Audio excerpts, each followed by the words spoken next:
As an immediate relief, I ordered the Department of Disaster Management Affairs, DODMA, to provide emergency food items to those camps. But the people there had already told me that food insecurity extends beyond the camps. So to establish just how many places in Malawi were experiencing dry spells and how many Malawians are in need of relief, I directed the Ministry of Agriculture to work with other agencies, including the Department of Climate Change and Meteorological Services, the United Nations, DODMA, and district councils in evaluating the full extent and impact of El Niño conditions in our country, and to give me a report. It is on the basis of this report that I stand before you tonight.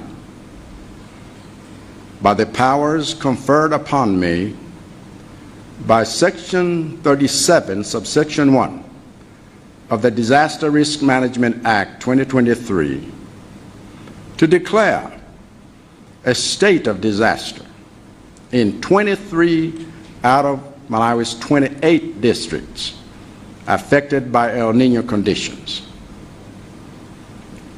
This declaration is effective today, 23rd March 2024, and applies to the following districts: Nsanje, Chakwela, Blantyre, Cholo, Mulanje, Palombe, Chiradzulu, Zomba, Machinga, Mangochi, Balaka, Mwanza, Neno, Lilongwe, Mchinji, Cheu, Salima, Doa, Dedza, Chisi, Kasungu, Kotakota, and Karonga.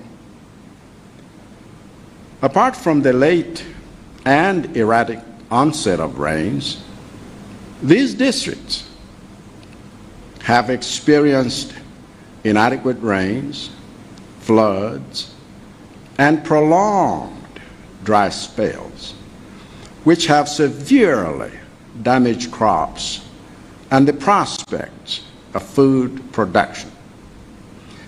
Our preliminary assessment is that close to 2 million farming households have been affected.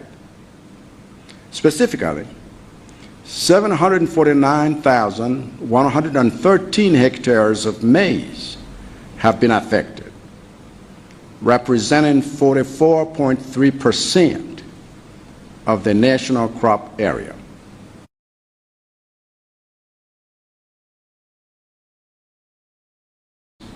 Cowpeas and groundnuts have also been affected, as the full report from the Malawi Vulnerability Assessment Committee, MVAC, will show when it comes out.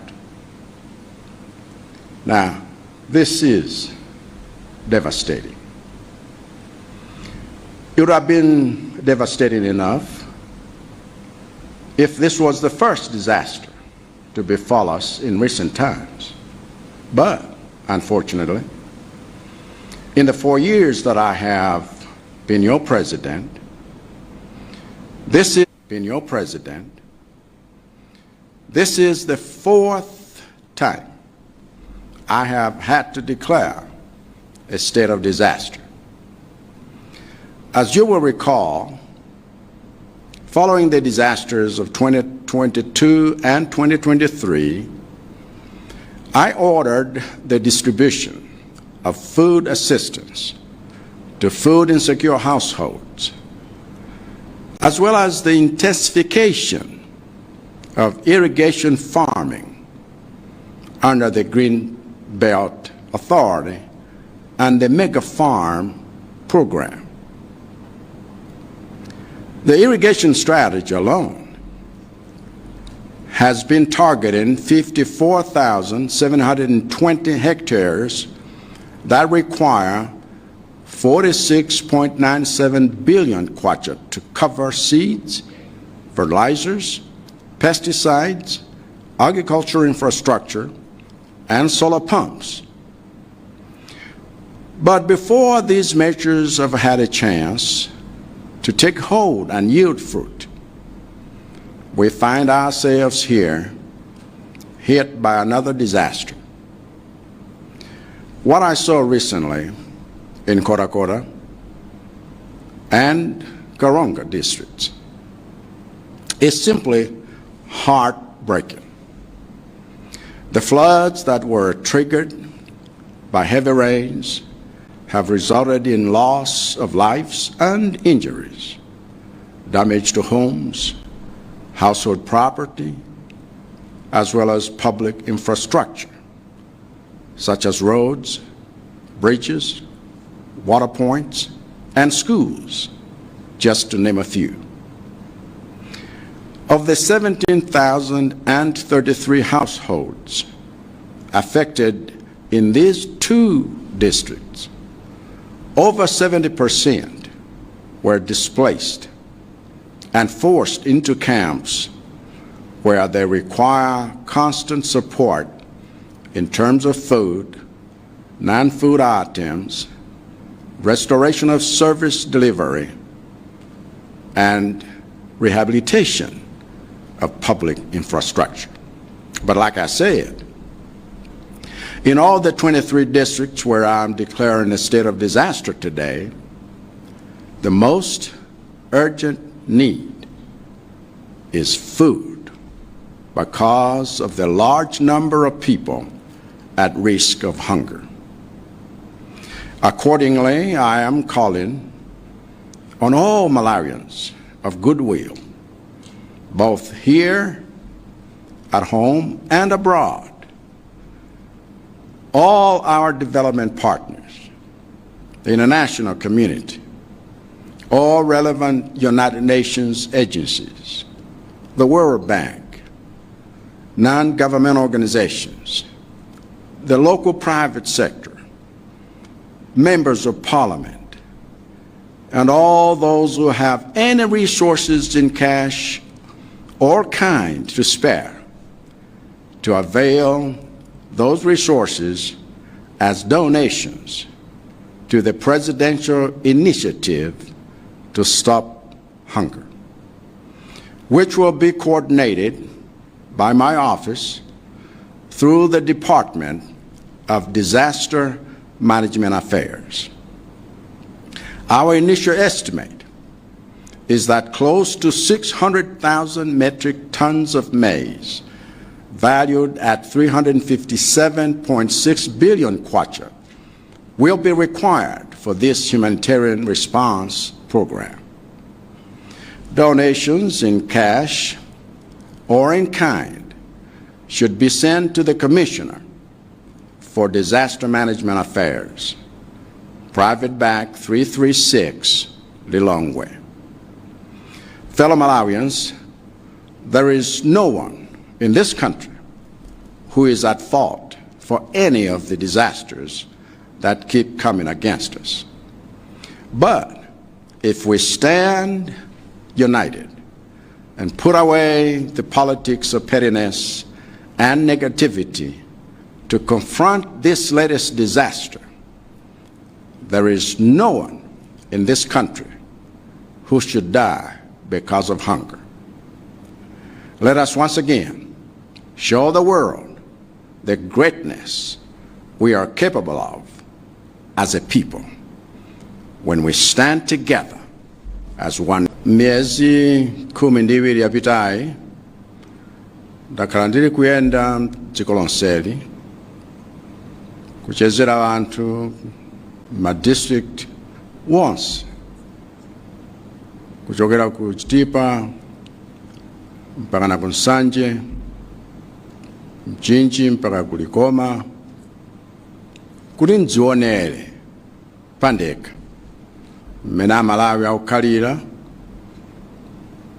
poyerekeza ndi nyengo zowawa zimene akukumana nazo makamakanso kudzera kukusintha kwa nyengo. Ndipo chinthu chimodzi chimene ndamva kuchokera kwa Malawi mzigawo zonse zitatu za dziko lino nchakuti ngakhale kuti boma lakhala lili kupereka chakudya kuti njala ichepe, pali nambala ya anthu ankhaninkhani ya Malawi amene ngakhale pano chakudya sichikukwanira. Mwachitsanzo, ntamva mwezi wapitawo kuti magawo wena kumpoto amene chaka chapita adakumana ni dzuwa kwambiri, koma ulendo uno wakhala ali kuvutikanso chifukwa cha nyengo ya El Niño ya chaka chino. Napita kumeneko kuti nkukaonanso anthu amene anali m'misasa, koma chakudya chimene chimakhala choyambirira pa zosowa zonse akamalankhula. Ndiye ine nanena kuti vadodma apereke chimanga mwa msanga kumisasa imeneyo. Komabe anthu amandiuza, chifukwa ndali nitadziwa kale ndisanalankhula zimenezo, kuti kusowa kwa chakudya sikuti ni m'misasa mokhamo ayi, koma ngakhale m'midzi yoyandikira. Kungoonetsa kuti malo ambirimbiri ku Malawi kuno chifukwa cha dzuwa kapena ng'amba, komanso chifukwa cha zosowa zina monga tanena kale kusefukira kwa madzi, akusoweka thandizo. Ndiye nawawuza ine akunduna wa zaulimi kuti agwire ntchito pamodzi ndi anzawo monga va department yoona za kusintha kwa nyengo, komanso va United Nations, adodma, ngakhalenso ma district council, kuti afufuze bwino kuti kodi nyengo ya El Niño yakhudza bwanji dziko lathuli, ndi ani patse ripoti. Ndiye nchifukwa cha ripoti imeneyo imene yandipezayi lero ndili kuima maso pano a Malawi chifukwa cha mphamvu zimene zidapatsidwa kwa ine kolingana ndi malamulo a section 37 ndime yoyamba ya lamulo lija la Disaster Risk Management Act 2023, kuti lero ndikunena kuti maboma 23 pa 28 a dziko lino la Malawi kuli ngozi chifukwa cha nkhani ya El Niño. Ndipo kulamula kumene kutsopano kukuyamba lero 23 March 2024 kukhudza maboma yawa: Nsanje, Chichewa, Blantyre, Tyolo, Mulanje, Palombe, Chiradzulu, Zomba, Machinga, Mangochi, Balaka, Mwanza, Neno, Lilongwe, Mchinji, Cheu, Salima, Dowa, Dedza, Chisi, Kasungu, Kotakota ndi Karonga. Kupatula kuti vula idabwera mochedwa komanso mosa khala bwino m'madera ambiri pa nyengo yoti vulayo ikadayamba, maboma amenewa akumana ndi vula yochepa, akumana ndi vula yoononga, yosefukira madzi, komanso ng'amba yopitirira nthawi yakuti ngakhale zolima zimene adavyala zidawonongeka, ndipo ngati kukhale kholola lake nlochepa. Ndiye mmene taonera pa ripoti loyambali zikuonetsa kuti pafupifupi anthu kapena ninene kuti mabanja amene amalima 2 million wakhudzidwa. Makamaka tinene kuti minda yoposera 749,113 mahekitala ake wakhudzidwa. Ndiye kuti tsono chiwerengero chimenecho ndi 44.3 per 100, imene ikuonetsa kuti dera lalikulu lakhudzidwa. Mbewu zina monga mpunga, soya, kapenanso timati cowpeas uyu ngakhale sawa or mtedza, zimenezi zakhudzidwanso chifukwa ngakhale ripoti limene akukonza Malawi Vulnerability Assessment Committee MVAC lidzaonetsa mmene zonsezo zakhudzidwira. Tikatere ndiye kuti tili patsoka chifukwa zikadakhala zoyipa kwambiri mwa izo zokha, zikadakhala kuti tikunena zimenezi kuti nzokhazo zimene zatichitikira masiku takhalawa. Koma vuto lake nlakuti tsano mzaka zonse 4 kanotere nkachinayi mmene ine ndakhalira president ndi kulankhula zonena kuti tili pa vuto lalikulu la ngozi.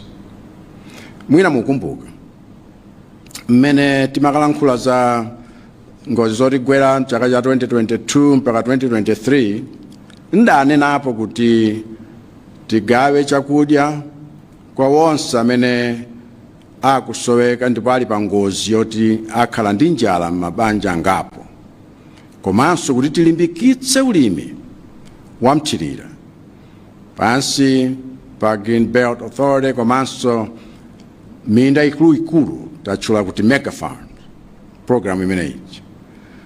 Ndipo izi zoyamba za mthirirazi zationetsa kale kuti tili kufuna 54,720 mahekitala wake amene asoweke ndalama zokwanira 46.97 billion kwacha kuti pakhale mbewu, fereleza, komanso mankhwala ophera tizirombo, angakhalenso kukonza njira zake za ulimi umeneyo, nkukhalanso ndi mapampu wa sola. Koma njira zonsezi zisanayambenso kuonetsa phindu lake, nkuti tikhoza kunena kuti ndi zitakolola moposera motere, tapezana ndi vuto limeneli limene latiwombanso mowirikiza. Zimene ndaona posedwa apa kunkhotakota komanso ukalonga nzopweteka kwambiri chifukwa madzi osefukira amene adayamba chifukwa cha mvula yakathithi, miyoyo ya anthu ena idatayika, komanso ena adavulazidwa, nyumba zidawonongeka, mabizinesi adawonongeka, angakhalenso misewu ndi mabridge, ngakhale kumene anthu amapezera madzi ndi sukulu zomwe ngunenapo zochepa chabe zidawonongeka.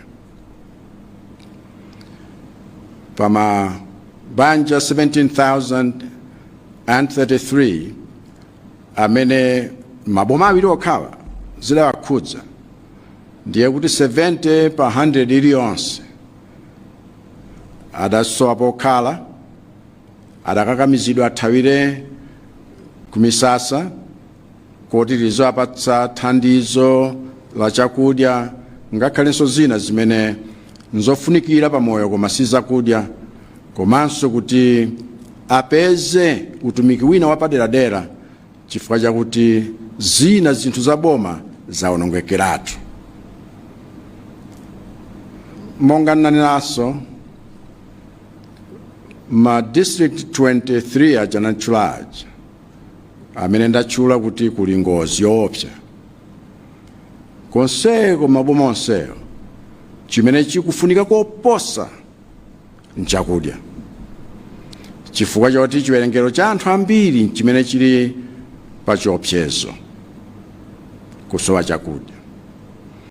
Chifukwa chake tsopano ndili kuyitana Amalawi wonse akufuna kwabwino, kuwadandaulira aliyenseyo, kaya muli kuno kumudzi kapena muli kunja kwa dziko lino, komanso kuuza wonse amene amatithandiza pa nkhani ya chitukuko mdziko muno,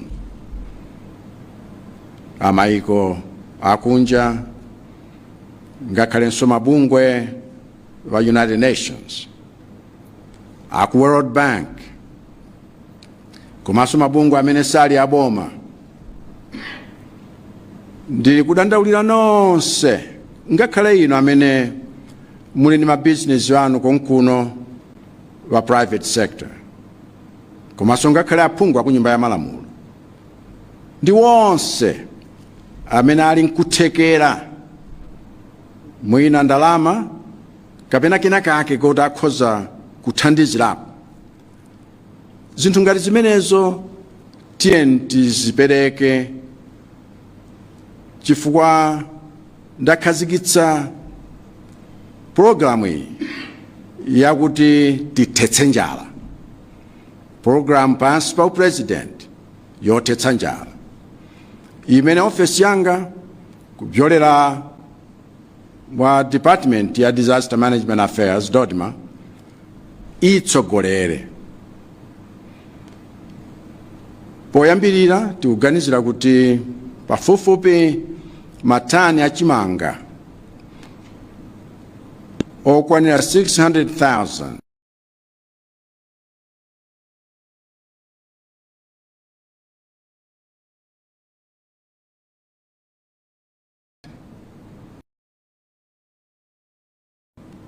amene ali nkuthekera kaya ndi ndalama 7.6 billion kwacha afunika kuti tiyankhepo pa programu imeneyi yothetsa njala.